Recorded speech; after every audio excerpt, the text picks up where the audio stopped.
আসসালামু আলাইকুম, কেমন আছেন সবাই? আশা করছি ভালো আছেন। আলহামদুলিল্লাহ, আল্লাহর রহমতে আমিও ভালো আছি। মাশাল্লাহ, আল্লাহর অশেষ রহমত। এই যে দেখেন, জীবনের প্রথমবার ইনকিউবেটর মেশিনের মধ্যে ডিম দিয়েছিলাম। ওটা থেকে মাশাল্লাহ আল্লাহর রহমতে দেখেন কি সুন্দরভাবে ছয়টি বাচ্চা বের হয়ে আসছে। তো আশা করছি 2-1 দিনের মধ্যে ওইগুলা সম্পূর্ণ বের হয়ে আসবে ইনশাল্লাহ। আপনারা সবাই আমার জন্য দোয়া করবেন।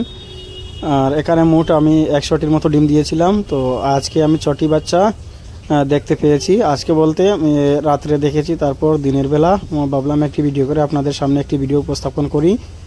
যেহেতু আমি আপনাদেরকে বলেছিলাম যে ডিমগুলো মেশিনের মধ্যে বসিয়েছি, তো বাচ্চাগুলো আসবে ইনশাল্লাহ।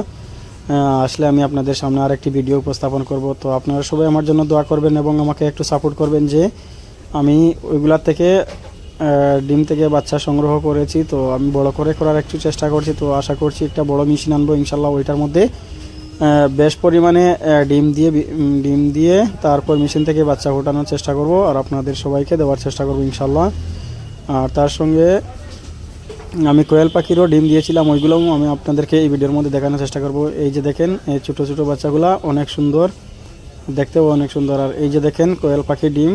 তো এখানে মোট 160টির মতো কোয়েল পাখি ডিম দিয়েছি। তবে ওদের ডিম দেওয়ার বয়স প্রায় 1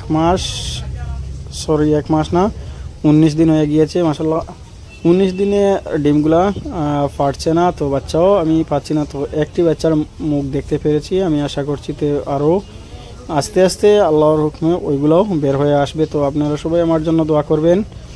আর ওইগুলোর মধ্যে যদি কোনো ধরনের মেডিসিন এক্সরে করা লাগে তাহলে অবশ্যই কমেন্ট করে জানাবেন ইনশাল্লাহ, আমি ওটা দেওয়ার চেষ্টা করব।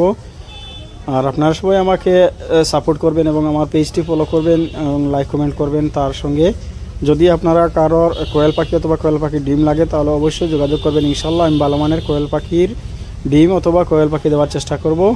আর যদি আপনারা সোনালি কোয়েলার মুরগ লাগে তাহলে ওইগুলোও দেওয়ার চেষ্টা করব। এই যে দেখেন, আমার চাচাতো ভাইও ছিল, ও হাতে নেওয়ার চেষ্টা করছিলাম। বললাম ওকে যে ওখানে হাতে নিবে।